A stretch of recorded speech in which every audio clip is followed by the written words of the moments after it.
All right, we're rolling. Episode 80 of the Look Mum, I'm Hustling podcast show. Recording this one late on a Sunday evening for an early morning Monday drop. So a quick turnaround. This has to be the quickest or like the most closest to the release date we've ever done. It's a world record for us, at least. World Look Mum record. You're seeing it and hearing it now, everybody. This is we're going to be quite hot on the press. Hot on the press. That's what I was trying to think of. Like what's the like that press music? Like the press music.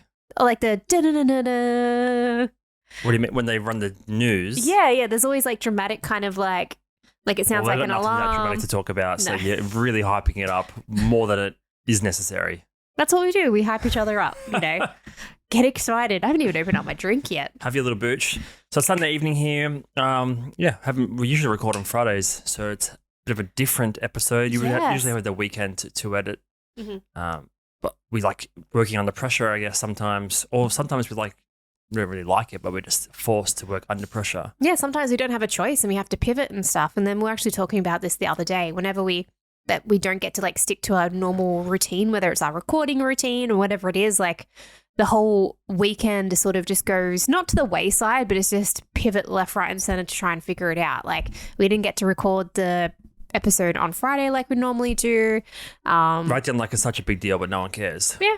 Well, you got your passport done, so I had a chance to do that because... we're just going to give updates that we've done, all the tasks that we've accomplished all week. Why not? People want to know what we're up to. So do they? I guess so. That's what podcasts are for, 70 right? days and we'll be in Vietnam, so get my passport sorted. Should we record an episode in Vietnam? We do have the Zoom recorder. I'm thinking yes. We'll be taking the Sony ZV-E10. Mm-hmm. I'm contemplating it. We can either... There's two options. I think record one anyway. We have a couple of hotels that should have nice balconies, and we find something to do it. Something different. Because I also just realised we're flying out on Tuesday. Yeah, we'll have to get one episode out in advance, probably, unless we just edit one on the road. But I would like to do an on-the-road one, probably once or twice a year, and traveling and going on holidays more frequently is something on the agenda, and we want to start doing that more and taking that more seriously as opposed to letting 3 years pass or 5 years pass since we and last traveled. not going on a holiday because COVID it feels like it was 12 months ago, but it was 3 years ago, and we haven't planned anything since. And now we're making a little bit more money. We can kind of afford it. Mm-hmm. We're better with the money management side of things, so we need to travel more. And I like the idea of just doing one on the road, which would be a bit of fun, but it depends on what gear we want to take. So we can either take the Sony camera. Mm-hmm. The problem is you need two mics. So we do have the wireless Rode microphone. We can buy a second one as something light and compact we can take. Alternatively, that would be fun, yeah. We take these two and the Zoom recorder, which is 3 pieces of gear on top for that one piece of content. So it makes more sense just to buy a second. Yeah. I'm pretty sure that the portable, or not portable, the wireless Rode Rode lapel mics. Yeah. If you can buy a second one attached to that, the whole set will go in your palm of your hand as opposed to having 2 mics and an entire recorder. For a week, it's not really worth it when we're trying to travel light. But if we're recording on the camera, we want to both talk. We're not super stressed about like the audio picking up either as well. Like when we're vlogging or things like that. I should be able to repair a second one. I don't know why I wouldn't be able to. I don't see why not. Like Rode's generally pretty good. That's what they're designed for. You want to be able to have 2 microphones. So you just say if you're interviewing someone, you want to be able to have 2 microphones and stuff. So I think I'm not going to get the tech answer right now live on air, but I think that'll be the way to go. Yeah. It'll be better quality with these two and in the Zoom, but for one episode that we're going to get 40 listens on, it's not really worth it. No. So you might as well get something that we actually probably will use with something else later on. Yeah. So, all right, that'll be the plan. Make a note of that somewhere. All right. Note somewhere. That's me making a note. It'll just literally fit in your pocket. Yeah. And I mean, that's why we got even if we don't take the Zoom, that's why we got the Zoom because it's like stationary all the time, but you can have it. It's like multifunction. You can travel with it. You can, use it in multiple places, which is good. That Zoom? Yeah. We won't be taking that though. No, I'm just saying, but like even if we don't take it, like the whole reason why we did get was to have that flexibility.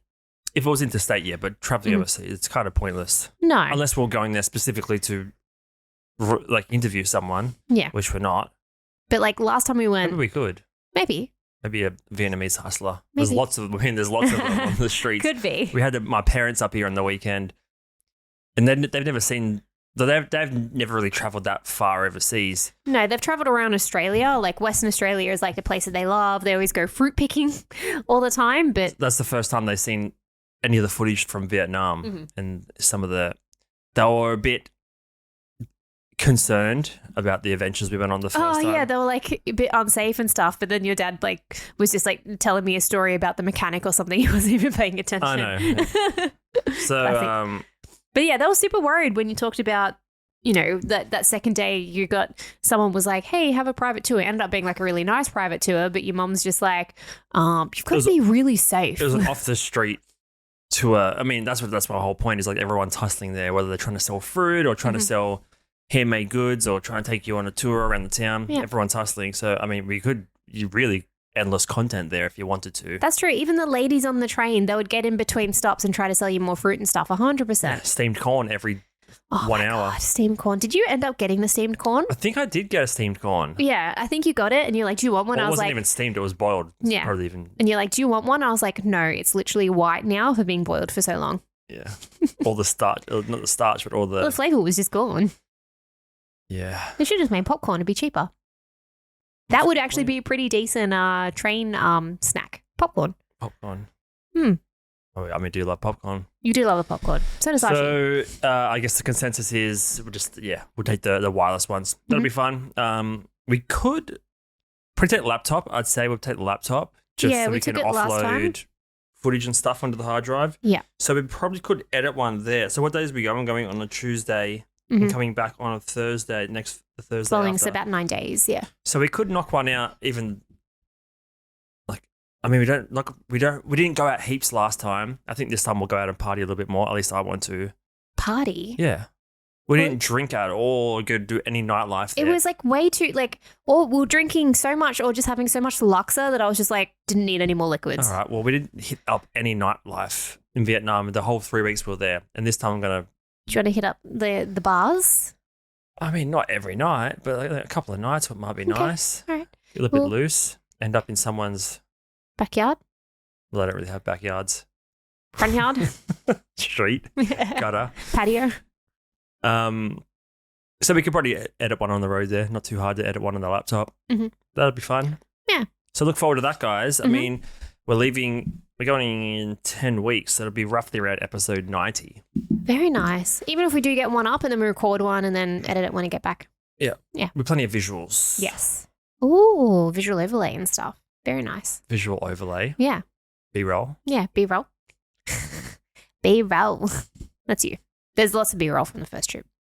There is. We did one video. Yeah. We did what? Yeah. Oh, we did a podcast as well. Oh, I forgot about that. We did too. And it was probably as boring as this conversation. Maybe. Just talking about what ifs and what have beens and what we've done for the weekend. Fuck.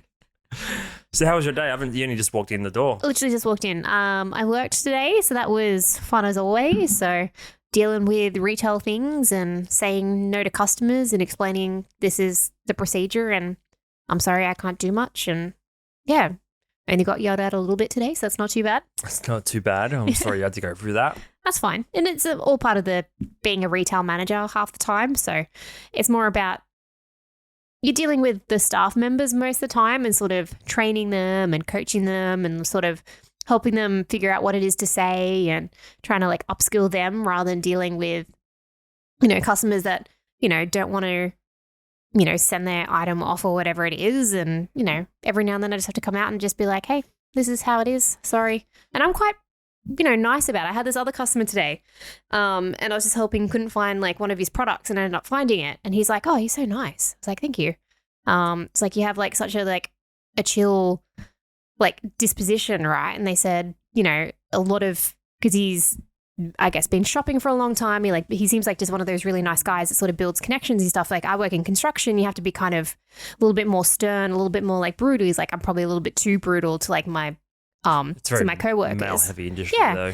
though. But he said like now when he comes in like speaks to managers and stuff, they're a lot more calmer and a lot more chill. There's like less alpha, less like macho kind of like personality types. Well, it depends what you're encountering on a day-to-day basis. Yeah. So if you're around dudes that are breaking balls all the time, and there's always that hierarchy. And especially with that masculinity and the alpha males trying to compete, especially in like a construction type of industry or whatever, then you're not really going to get the gentle touch, the gentle calmness of a woman per se that frequently. Yeah. So, but even then, like the leadership styles are changing. Like you've got Simon Sinek who like talks about like, you know, humility, and even like Gary Vee, like he's big on, like he's a hustler, right? He doesn't really talk much about, you know, all the other businesses and stuff, but he does touch every now and then on like leadership and like coaching that way, and just talking about humility and empathy and all that kind of stuff. And that seems to be where, you know, the leadership style is going, rather than being like a dick, like CEO, or just being like my way or the highway. Like that leadership style has very much changed because the people that are employed are younger. They're like a different sort of, you need to like talk to them and approach them a different way than you could like 20 years ago.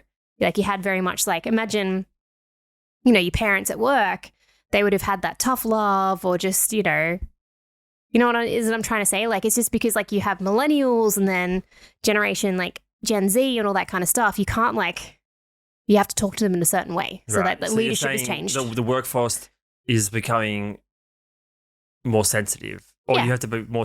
You just have to be more mindful and more sensitive. You can't just be brutal and harsh. Well, culture and society has become more, I was about to say sensitive. Sensitive is not the word, just more like aware. So just more like socially aware, just more receptive. Is that necessary though, do you think? Because it seems like there's more opportunity than ever. So therefore, if there's more opportunity across any number of positions or jobs or companies, technically should be less competitive because there's more options for you to look at, if that makes sense. So like to try and find an employer or where to work. Yeah, or even just like positions within companies. Yeah, or like Australians' employment rates are like really, really high at the moment anyway. It's like a record high. It's just weird because I work from home, so I don't see it. Yeah. I'm not in any team environment. I'm not in any corporation environment. Yeah. Like there are places to like move around, shuffle, move up, all that kind of stuff. There's always, they call it opportunities to grow within the company, as they always say. Only if you fit the certain mold. Yes, 100%. Because ideally they have a particular type of personality type that they need in that position to make it, you know, it's like a cog in the machine, to make it keep running, to make it, I call it like keeping the boat afloat in a way. Keep the train running. Whose boat though? That's the question. Yeah, it's always like it's someone else's boat. It's not a boat. You don't get to control the direction of the boat. No, which is why I sort of one day would love to work for myself, because it's like it would be my boat or our boat at the end of the day. I'm not following someone else's rules. Just do it. Yeah. I don't always have the guts. This is what I was thinking about today. I think we're scared of growing. Like us as like our business, couple, like us personally, or like society? I'm not afraid to question things ever, or put the challenging questions to the forefront. I'm always quite open to going to those awkward conversations. I don't even find them awkward. I just find them, it's not even necessarily challenging. It's just thinking about things differently, or questioning why a certain set of beliefs are upheld, and why we can't do something, or why something's hard or hasn't been done before or difficult. Yeah, you seem to not have a lot of fear when it comes to that. When I do, like I'm very resistant, or I'm very like fear-based, or just when it comes to change, I'm quite scared of it, sort of thing. So I tend to like hide from it in a way. So I'm very much like risk averse. Like it's hard for me to like jump in head first without being like, you know, dip my toes in it, where you're just like, go for it. Yeah, but it comes down to the opportunity though. And like you say that, but you're also, like, I understand that perspective. It's a natural reaction to have, be kind of standoffish or hesitant to go out of your way to think outside the box or to do something risky. But some people have that mentality, but also be very calculated about it and run all the math and the algorithms and the calculations before they make the leap. So they might be hesitant and standoffish to like grow or pursue something bigger because they're too busy thinking about all the different plans they have to go into motion and figure it out. You don't even go, you just hide completely. Yeah. Which I'm not saying is a bad thing. It's just you and your personality, the way you've been raised, the positions that you've had. It's just comfortable. It's one thing to just like hide and just be afraid of like taking the leap. It's a second thing to have that mentality and then also be calculated about when to take the leap, and then it's another just to not really care. Yeah. Well, then like the other side is I'll overthink it so much that I struggle to even like do it in the first place. Like I'll just keep thinking about it over and over again, and then before I know it, too much time has passed, and then that gives me anxiety. Be like, it's been too long. Well, it's one thing to overthink it, but there's another thing to overthink it, but also think it through.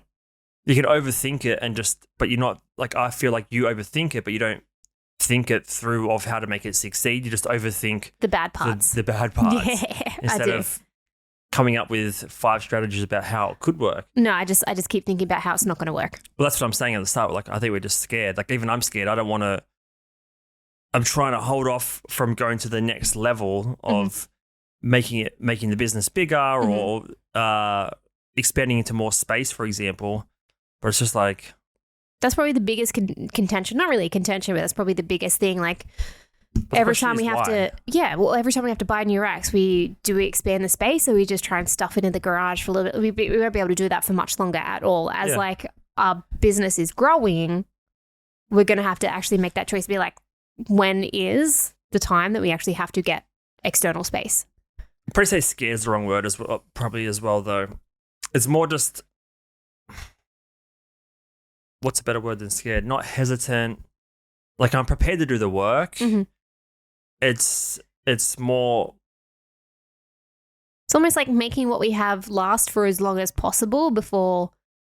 Because it's like a financial decision. So it's like maybe like penny pinching? Almost, no, a little bit. It's kind of more... It sounds weird. It's not the best phrasing, but it's like almost fear of being considered legitimate. It's easy just to hide in the recesses and just kind of coast in this semi-legitimate, semi-hobby-ish world, as opposed to like doubling down on what's working, tripling down on what's working, going all in, and like growing it like where it could go. It's kind of like we're just sitting at like a slow incremental pace of growth, which is fine. Yeah, it's but I almost know that like there's way more opportunity if we just put our foot on the gas and just went a bit harder. Well, we've only got like one foot in the car kind of thing. We've got like the safety net happening. Be like, well, if it doesn't work, we've got this other avenue. But if we jump all in, then it's like limiting that safety net. That's what I think. We just fucking go for it. Yeah. Get rid of the safety net and just jump in. Well, it's easier said than done. Of course it is. But it's like we don't have... This is what's interesting, and like we got nothing to lose. No. Like we've got a good savings amount. Like think about it. This is a conversation I had with you this morning about a different topic, but it's the same philosophy. Is we're relatively young. We don't have heaps of savings. We don't have any property or anything, which is fine. It's not really, doesn't necessarily equate to success. We're young. We're in a great country. There's bad things that are happening, like inflation and stuff you can't control, but like we're in the 1% of the world or the population in terms of we have it good, we're healthy, we've got opportunities, and we're still kind of just hiding from like taking that next step and being legitimate, having a multi-million-dollar business, for example. We're happy to just slowly teeter along. And like that's, I mean, it's fine, but like, are we going to regret that in 20 years knowing what we could have came back to? I've been watching, obviously, so much UFC stuff all the time, and heard someone the other day say, like, how much would you, if you were like 70, how much would you pay to come back to where you are now? Well, the same thing goes to like, what would you tell your 20-year-old self? Like, if I could just jump back 5-10 years and be like, be better with your money. Yeah, but that's just that's a word of wisdom. Like we all know like anything you're going to come back in time and tell yourself, we already know all that sort of stuff. It's just constantly reminding yourself. The question really is, what would you give up or how much would you pay to come back to where you are and actually physically and actually do the thing differently? Right. You're probably fucking a lot of money. You'd probably give up a lot of money to be like, now what I know now, I'd pay millions of dollars to go back in time.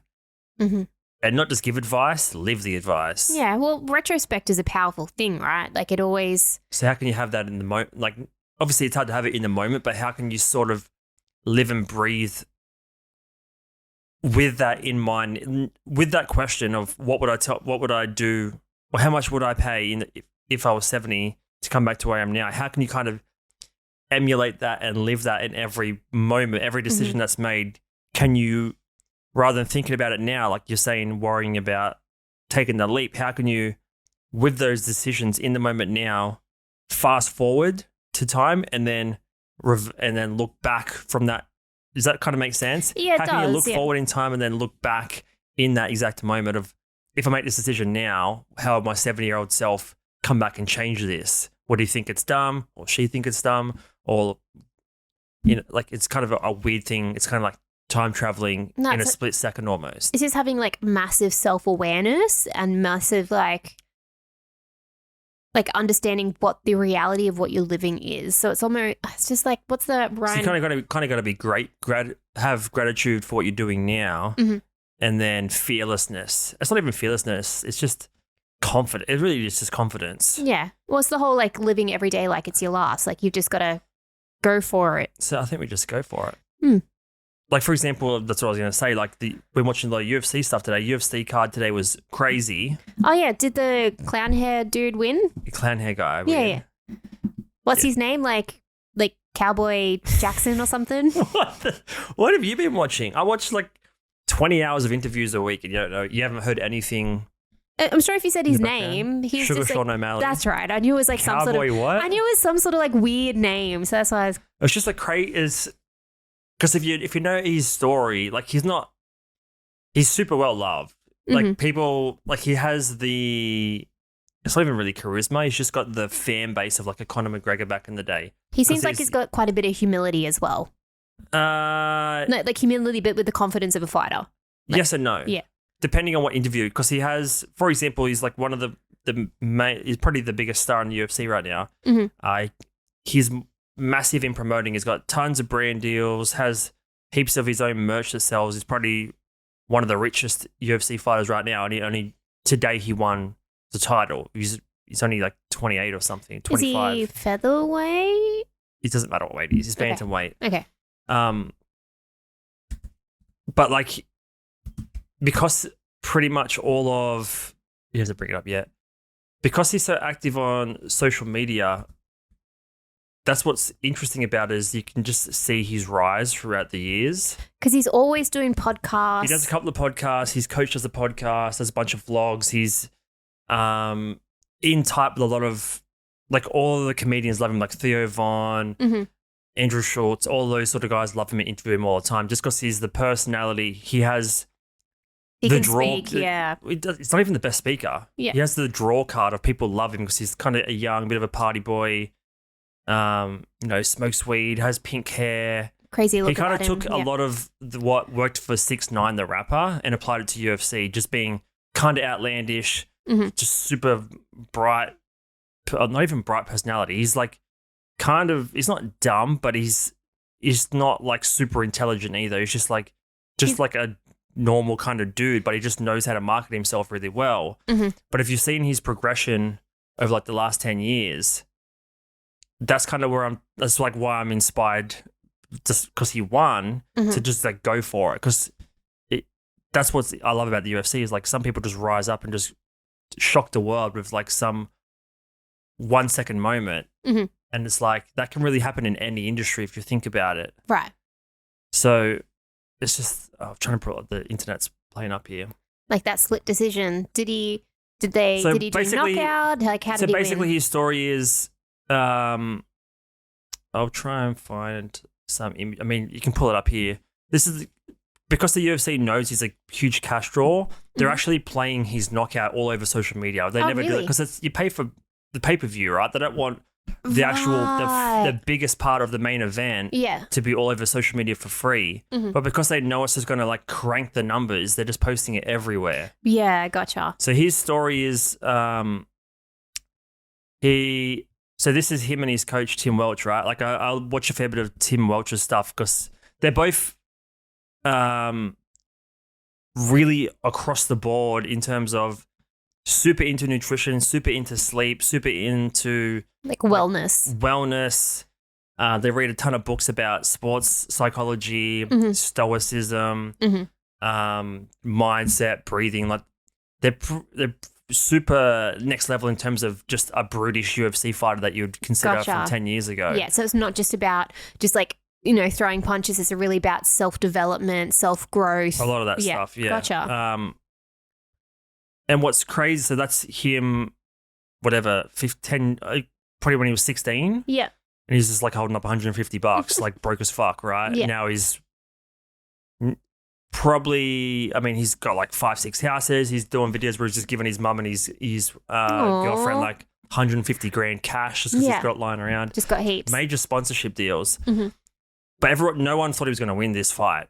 Right. So he's like the underdog, which is probably even more powerful than anything, like being the top runner for it. Well, he came up the ranks differently to most people. So there's, how we watched The Ultimate Fighter? Yes. And it's like 12 weeks and they're all fighting for the number one spot. Mm-hmm. There's another series called Dana White Contender series mm-hmm. where instead of having like a 12-week reality TV show, it's just a fight card on a Tuesday. Yeah. And they bring in guys that aren't in the UFC and they just fight for a spot in the UFC. So it doesn't drag out for 12 weeks. You don't have all the backstory and the house antics and stuff. So like a wild card in a way. It's pretty much a wild card. Yeah. So he won, I think it was 2016. That's hectic.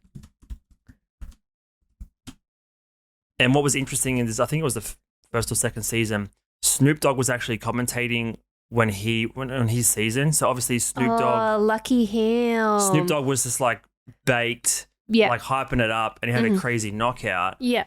And since then, he's kind of just been on this trajectory of just being like this celebrity figure in the sport. Yeah, gotcha. I know it'll probably get taken down if we play some of this. I don't know. Not sure. Well, if it's all on like the news and stuff. So it should be it. Recordings just got better. Hey, it's Dana from StreamYard. I'm so But yeah, hang on, I'll play this and I'll explain it to you. Valley. Hey, little Dicky in the house. 22 He looks years so old. young there. He's a baby in the ring. But 29, you're right about to get your old man strength. 5-second fill out. Application's been filled out round, early. round one. Yeah, he's super trying to long and strike. lanky. Yeah. Oh! Defensive backing up jump knee. That's the powerful thing. But he's just like got really great footwork. He's like can just slip and O'Malley dodge. looks a little fatigued. Yeah. Well, he's probably going to be so nimble and so agile. But he's got like knockout power, even though he's just like O'Malley's super got some precise. nasty arsenal. But the main thing is like because Snoop was hosting this, I had that extra celebrity factor. Gotcha. So this is crazy So knockout. this is a good season as Clean well. punches. Hands down to his side. This is the order. O'Malley combination. 3-piece He dinner looks pretty with biscuits. technical. Like, what's his? Oh wow. O'Malley! O'Malley! Oh yeah. So from here, it's just been like a rocket ship. Give that kid a contract! Hey, if there's one guy on this show that was So pretty much this happened, I can't remember, I think 2017 or something like that. It was a while ago, right? When he was super young. And to have like Snoop Dogg yelling out your name as well and having that clip. It would be very different to, it was the best clip you could start off the career with. 100%. So after that, he went on like a pretty decent win streak. He actually was laid off for a year, got injured. Yeah. He got tested for like some tainted supplements, so was out for 2 years as well. So he's had like a pretty like rough go. But he's been just doing a lot of basically personal brand building on the side because he wants to follow the Conor McGregor path. Yeah. But pretty much everyone that he's beat, none of them are like hugely well-known fighters or great fighters. None of them are in top 10 or anything. Mm-hmm. And then the last couple of fights, he got around ranked like number 10. Mm-hmm. And then pretty much over the course of like the next year, just shot up to like number one contender, beat the number one guy, but controversially. Okay. So the question mark's always been there about, is he legitimate? Is he just like company favorite? Have they just boosted him up because he's got a social media following? He's bringing in views and money into the business, obviously. Mm-hmm. And how good he was kind of questionable because people he beat were like, none of them are even fighting anymore on the roster, really. Right. So today he fought for the title against Aljamain Sterling, who's considered the bantamweight GOAT. He's beat pretty much everyone in the top 10. Mm-hmm. So he's like beat everyone. He has like had a way harder test to get there. Yeah. So he's like actually fought a legitimate He's probably like the 5 or 6 guys that are considered some of the greats in that division. He's beat all of them. Some of them were kind of controversial as well, but it's a fight. It's always going to be controversial stuff. Yeah. So it's sort of the guy that's been tested, gone through the ringer versus the guy that's kind of potentially has a shortcut. No one was giving Sean O'Malley any chance this week at all because they're 2 different fighting styles. Sean O'Malley's a striker. Yeah. Aljamain Sterling's a grappler. Right. And there was the shock upset today. No one really had money on, people that are behind him might have. Yeah. But the general MMA public didn't think he had a chance. Right. And then this happened. I feel like early round 2, Sterling on it.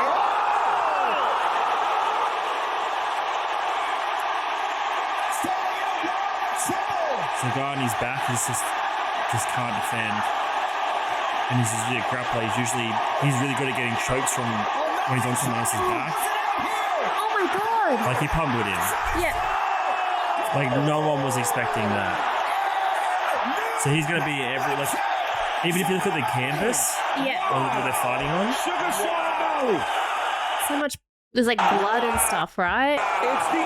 He actually has his name on the canvas because he has a partnership with one of the sponsors of that are paying for a spot on the canvas. Oh. That's how big of a personality. He has like massive brand deals. Yep. So he's going to be like one of the richest fighters there is or ever will be. If he keeps getting a few more wins now that he has the belt, because when you have the belt, you're making way more money, especially of course, because you're getting pay-per-view.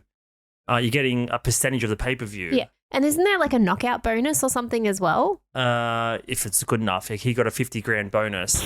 But when you're a champion, you actually get a percentage of the pay-per-view money that comes in. Are you serious? So if he can keep defending his belt and bring in the audience and sell the tickets, his brand deals as well. Yeah, he's gonna be like hella fucking rich. Far out. But yeah, no one was really giving him any credit or expecting him to win at all. But when you said at the start, like he's humble, that's sort of a guess. Like he is and he isn't. When he's doing his shows just to his audience, he's kind of a goofy stoner, like silly guy. But when he's on a bigger stage and a bigger platform, he's a lot more serious because he knows it's a different audience completely. Yeah. So he kind of plays the role. But even like you see him here, he's just closing his eyes. He's like, as much as some people hate him, he is really good at mindfulness. Like he's really like, he's like taking it all in.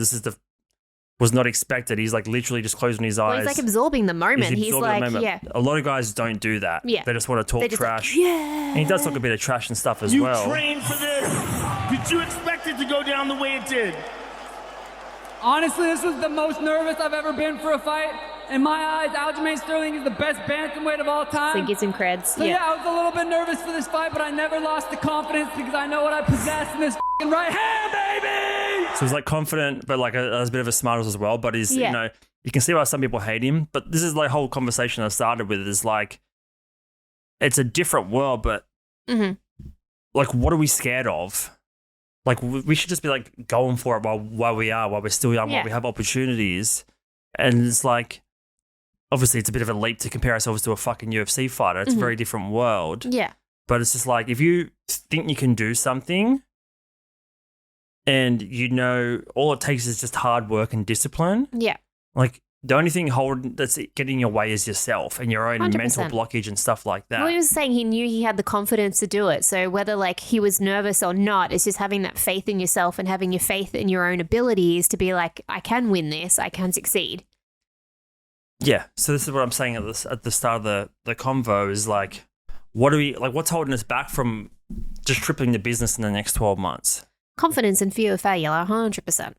But that's kind of what I was saying as well. Like, we've got nothing to lose. We've got no mortgages we can lose. We don't have kids at this particular moment. We've got one dog. We don't have much overhead. All we're doing is paying rent and grinding. All we're losing is time. Yeah, that's fair. And if we manage our time with discipline and do, you know, healthy, sustainable practices, working out, reading, writing, and this is what I was saying in the message to you this morning, it's just get healthier, get happier, get smarter, get richer. Yeah.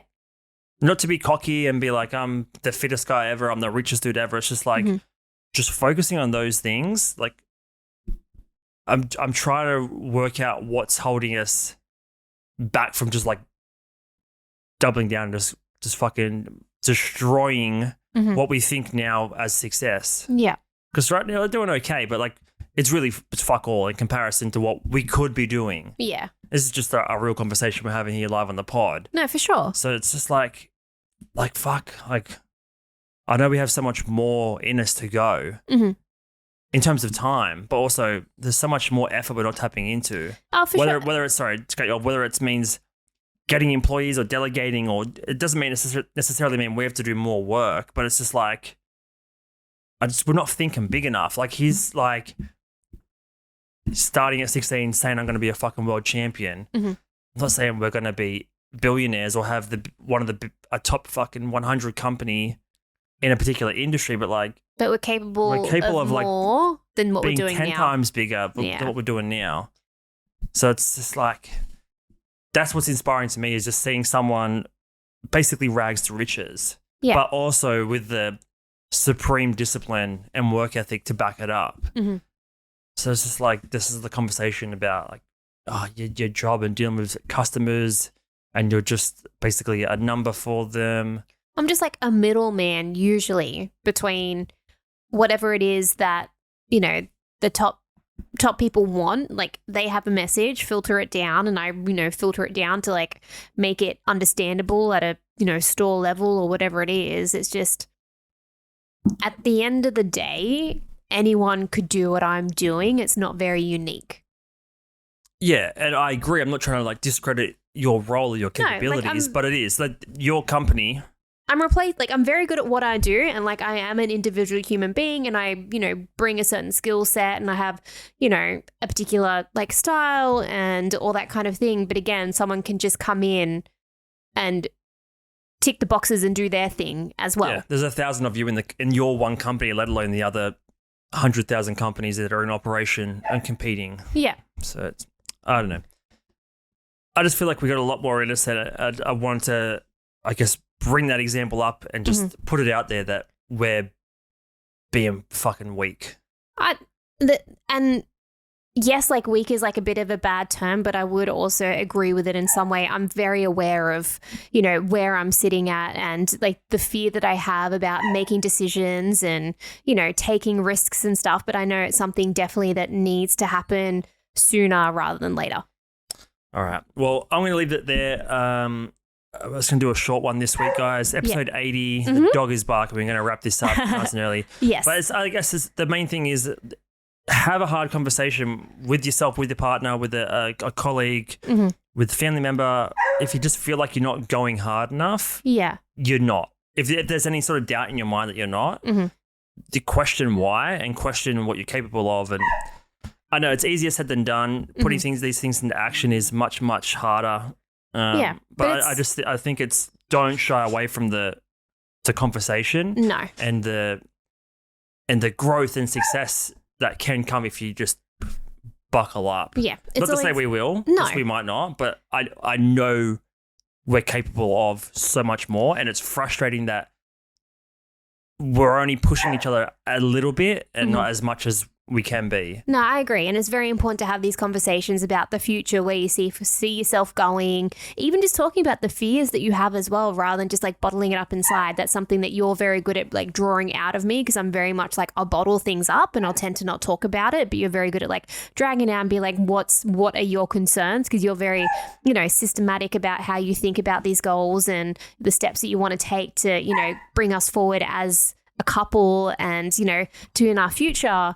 And yeah, I think it's very important to have these conversations with your partner, whether someone like myself is not very good about speaking about it and your other partner is. Just keep trying and keep drawing it out, because if you're not talking about this, you're going to find yourself 10, 20 years down the track in the exact same spot you were 10, 15 years ago.